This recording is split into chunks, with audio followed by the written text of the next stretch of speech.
Hello guys, this is V-Word Cyprus and magluluto tayo today ng red lentils. Ewan ko guys, bakit tinawag nila itong red orange naman. Pero ang normal talaga ng lentils is green, yung parang munggo. Ito guys parang munggo din, kaso nga lang ewan ko bakit kulay ganito. Dati nga nung bago pa lang akala ko kinulayan pero hindi, kulay niya talaga. Ayan yung aking hihiwain na imimix sa kanya guys, yung patatas. Ganyan yung hiwa ko guys sa patatas. Ganyan lahat sila ang hiwa sa carrot, sa patatas, sa onion, at saka dun sa courgette o kaya dun sa zucchini. Napaka healthy nito guys kasi puro vegetable ang mixing niya Kasi alam nyo guys kung bakit si Lola naglugaw today. Lugaw ang tawag ko dito Mixed vegetables with ano bang tawag dun sa yellow lentils. Orange naman, bakit yellow?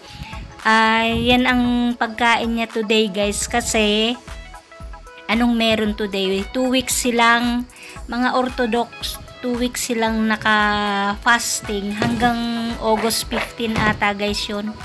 Yan, pinagsama-sama ko na, tapos lulutuin na natin ang kay Lolang pagkain.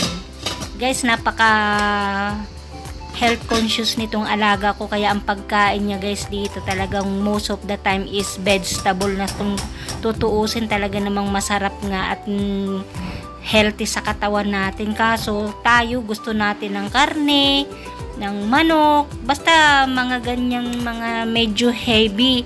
Siya kasi may edad na, matanda na, yaya na, lola na. Guys, ang tawag dito sa lola is yaya. Sa atin ang yaya is tagapag-alaga ng mga bata, 'di ba? Dito yaya ang tawag sa mga lola. Ayan, ganyan ang mga pagkain ng mga lola dito, mga malalambot, mga vegetables, mga laga-laga. Yan ang hilig ng mga matatanda dito. Yung paggagawa niya guys dyan, yan ganyan, kapag kumulo na, tatanggalan mo yung ibabaw, yung pinaka-excess ng tubig, yung parang kumbaga sa dumi. Alam nyo guys, pag nagpapakulo tayo ng manok, ganun, yung ibabaw tatanggalan natin. Yan. Okay na siya guys dyan kung tutuusin. Hininaan na lang namin ng apoy kasi para hindi siya dumikit sa ilalim kasi may possibility na didikit siya.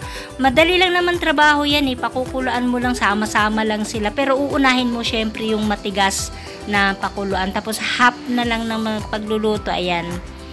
Saka mo ilalahok yung vegetable. Thank you guys for watching. Tapos na yan guys. Thank you. Bye!